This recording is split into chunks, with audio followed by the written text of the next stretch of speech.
జై స్వరాజ్య టీవీకి ధన్యవాదాలు. ఇవాళ కవిత అరెస్టు, విడుదల, బెయిల్పై విడుదల అనే అంశం మీద తీసుకున్నప్పుడు ఇవి చట్టం, రాజకీయం రెండు మిళితమైనటువంటి ఇష్యూ ఇది.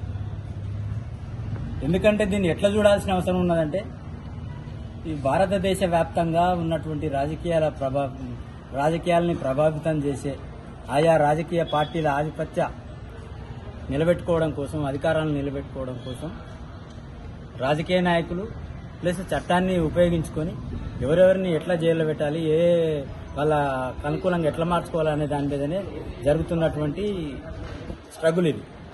దాంట్లో భాగంగా కవిత ఆ నేరం చేసి ఉండదనేది నేను అంటలేను, కానీ ఆమె ఈ రకమైనటువంటి నేరాలలో ఇన్వాల్వ్ అయింది కాబట్టి ఈడీ కానీ సిబిఐ కానీ ఇవన్నీ ఆమెను అరెస్ట్ చేసి జైలుకు పంపడం జరిగింది. దాంట్లో ఛార్జ్షీటు విచారణ ఎంక్వైరీ పూర్తి అయింది కాబట్టి ఛార్జ్షీట్ ఫైల్ చేసింది.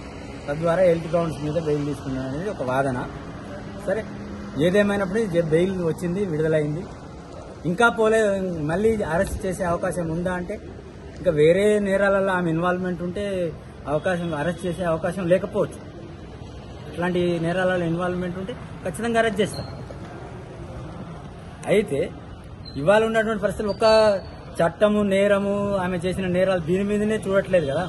ఈ వ్యవస్థ అంతా కూడా ఇప్పుడున్నటువంటి దేశ రాజకీయాలను కానీ, రాష్ట్ర రాజకీయాలను కానీ, రాజకీయ నాయకుల వ్యవహారం కానీ, ఇప్పుడున్నటువంటి సామాజిక ఆర్థిక అంశాలలో రాజకీయ నాయకులు ఏ రకమైనటువంటి ప్రభావితాన్ని చూపెడుతున్నారని దాని నుంచి, ఆ కోణం నుంచి ఆలోచించినప్పుడు కేంద్ర రాష్ట్ర ప్రభుత్వాలు కేంద్రంలో ఉన్నటువంటి వాళ్ళ రాజకీయ ప్రలోభాల కోసం, స్వార్థ ప్రయోజనాల కోసం ఎవరిని ఎక్కడ ఇరికించాలి, ఎక్కడ అరెస్ట్ చేయించాలి, ఏ అభియోగం వాళ్ళ మీద ఉన్నది, దాన్ని ఎట్లా వాడుకోవాలనేటువంటి విషయాలు ముందున్నాయి కాబట్టి దాన్ని దేనికి వాడుకోవాలనుకున్నప్పుడు ఇంకా వేరే కేసులలో ఇన్వాల్వ్మెంట్ కనుక ఉంటే ఖచ్చితంగా దాంట్లో కూడా చేస్తారు.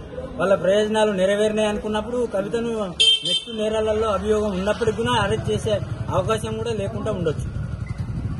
ఇదంతా రాజకీయ ప్రయోజనాల మీద ఆధారపడి ఉన్నది కాబట్టి కనుక రేపు రాజకీయ ప్రయోజనాల కోసం వాళ్ళు మళ్ళీ కవితను అరెస్ట్ చేయాలనుకున్నప్పుడు ఇంకొక నేరాన్ని వెతికి మళ్ళీ అరెస్ట్ చేసే అవకాశం కూడా ఉంటుంది. కానీ ఉండదు అని చెప్పలేము, ఉంటుంది అని చెప్పలేము. ఇప్పుడు వరకు ఈ రెండు కేసుల వరకు ఈ ఇన్వెస్టిగేషన్ దర్యాప్తు పూర్తయింది కాబట్టి హెల్త్ గ్రౌండ్ మీద బెయిల్ ఆమె రైట్ కాబట్టి ఆమె బెయిల్ ఇచ్చారు. సో నెక్స్ట్ కూడా ఇంకో దాంట్లో అరెస్ట్ చేయరని అనేటువంటి పరిస్థితి లేదు. ఉండొచ్చు, ఉండకపోవచ్చు.